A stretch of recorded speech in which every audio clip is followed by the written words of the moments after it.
আসসালামু আলাইকুম প্রিয় বন্ধুরা, আমাদের এই ভুজন বিলাস রেস্টুরেন্ট ক্যাফে আমরা এই যে দুপুরের আজকে শুক্রবার দুপুরের খানার আয়োজন করছিলাম মুরব্বী চাচায় এবং ওই যে আরেকজন লোক দুজনকে খানা খাওয়াইছি ইনশাল্লাহ। এখন ওনার আম, সমস্যা হচ্ছে কি সেটা তো আর আমি বলতে পারবো না, আমি জিজ্ঞাইতেছি কি সমস্যা। আসসালামু আলাইকুম। ওয়ালাইকুম আসসালাম রহমতুল্লাহি ওয়া বারাকাতুহু। আপনার নাম কি? আমার নাম মোহাম্মদ মঞ্জিল খান। দেশের বাড়ি কই?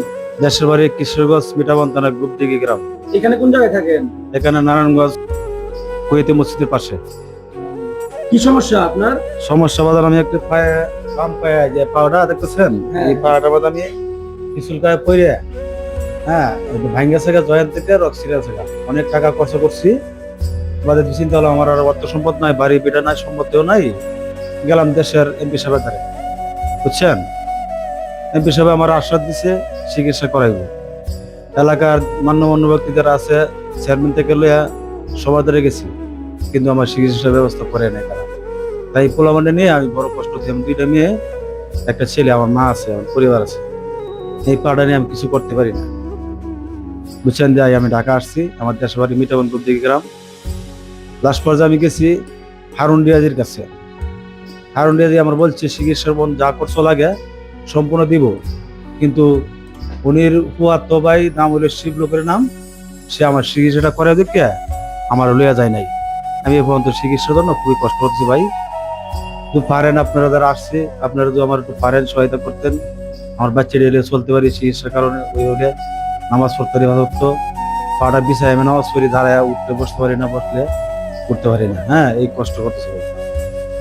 আঙ্কেলের পিছল খেয়ে পড়ে যা আপনার পাটা ভেঙে গেছে। তো এখন উনি 5 ওয়াক্ত নামাজ পড়ে তো আমাদের রেস্টুরেন্টে আসছে, খাওয়ার কিছু আয়োজন করছিলাম, ওনারা খাওয়াইছি। এখন বলতেছে যে আমার তো চলাই কঠিন, আমি তো বসতে পারি না, আমি সিজদা দিতে পারি না, আমি তো কিছুই করতে পারি না। তাহলে আপনি চলেন কেমনে? আমি এইভাবে চলি, এই লাইটের খবরে ভর দিয়া কোনো মতে। আপনার মতন যারা আছে, বাসায় কে কে আছে? বাসায় আমার আম্মু আছে, আমার পরিবার আছে, আমার দুইটা মেয়ে আছে, আমার একটা ছেলে আছে। তো সংসার কিভাবে চালাইতেছে? সংসার আমার দুইটা মেয়ে চাকরি করে 6,000 টাকা বেতন পায়, আমার ওয়াইফও 6,000 টাকা বেতন পায়।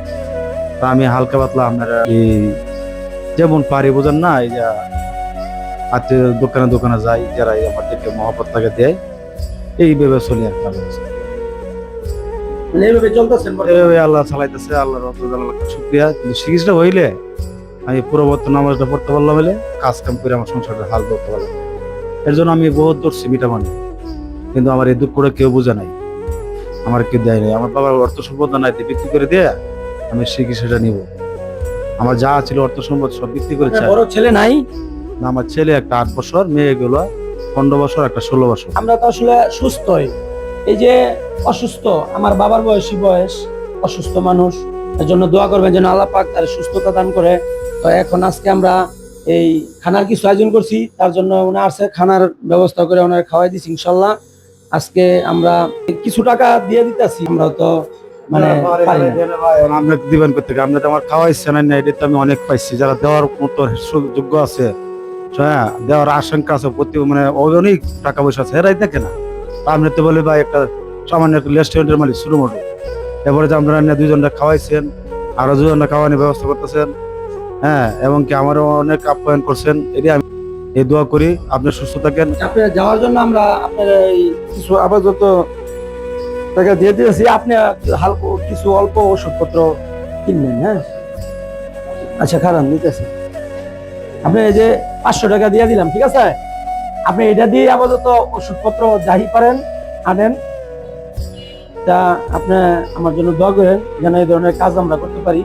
হ্যাঁ, লন দোয়া করেন যেন আমি আরো পারি দিতে, চেষ্টা করবো এসে দেওয়ার জন্য। আপনি আমার অনেক কিছু করছেন, আমার প্রিয় এলাকা মিঠাবনবাসী। দেন নারায়ণগঞ্জ থেকে আমি, আমার তো অনেকের দোকানদার আছে, কিন্তু আজকে এই নারায়ণগঞ্জের মধ্যে এই ভাই আমার পাশ অনেকদিন যাবত, যে বেলা যায় যে বেলায় হোটেলে আমার খাওয়া এবং টাকাও দেয়।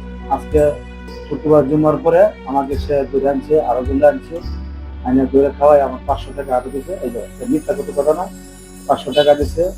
আর আমার যত সেবন চিকিৎসা দেখি মানে চেষ্টা করতেছে, যদি আমাদের মানে হাঙ্কাতায় মনে একটু বিবেচনা বাজে যে প্যাকেটটা আমার কাছে আসছে এবং কি আমাদের বালবাচ্চাদের নিয়ে চলতে পারি, আমি এই আশা করবো আমাদের দেশবাসীর কাছে। আর এই ভাই আমার জন্য করে করছে, যে আমি মৃত্যু বাসাতে তাকে শুরু করবো না। আপনি এই হোটেলের জন্য দোয়া করবেন, ইনশাআল্লাহ আমরা আমি শুরু করবো চেষ্টা করবো আপনাকে দেওয়ার জন্য। আশা করি তার মনে আশা পূর্ণ করো, তার হোটেলের প্রথম দিচ্ছে। হ্যাঁ, অনেক গরিব মানুষই যেমন কোনো ইয়ে না, এরপরে তো আমার ধরে আনছে, আমি খাওয়াইছি, আরেক বাইরে খাওয়াইছি, এমনকি যারে পায় রে খাওয়া, যেমন পারে সহায়তা করে। হ্যাঁ, আপনারা সবাই এটা খাওয়া করবেন, লাইক দিবেন, ভালো লাগলে। হ্যাঁ, শুভকামনা আমি সবাই প্রতি। আসসালামু আলাইকুম, আমি মোহাম্মদ মঞ্জুর। আসসালামু আলাইকুম। জাহাঙ্গীর ভাই চ্যানেলটি সাবস্ক্রাইব করবেন, ফেসবুক পেজটা ফলো করবেন, শেয়ার বেশি বেশি শেয়ার দিবেন, যেন এই ধরনের কাজ আমরা করতে পারি। আপনারা আমাদেরকে উৎসাহ দিবেন, আমরা যেন এই ধরনের কাজ বেশি বেশি করতে পারি। আসসালামু আলাইকুম রহমতুল্লাহি ওয়া বারাকাতুহু।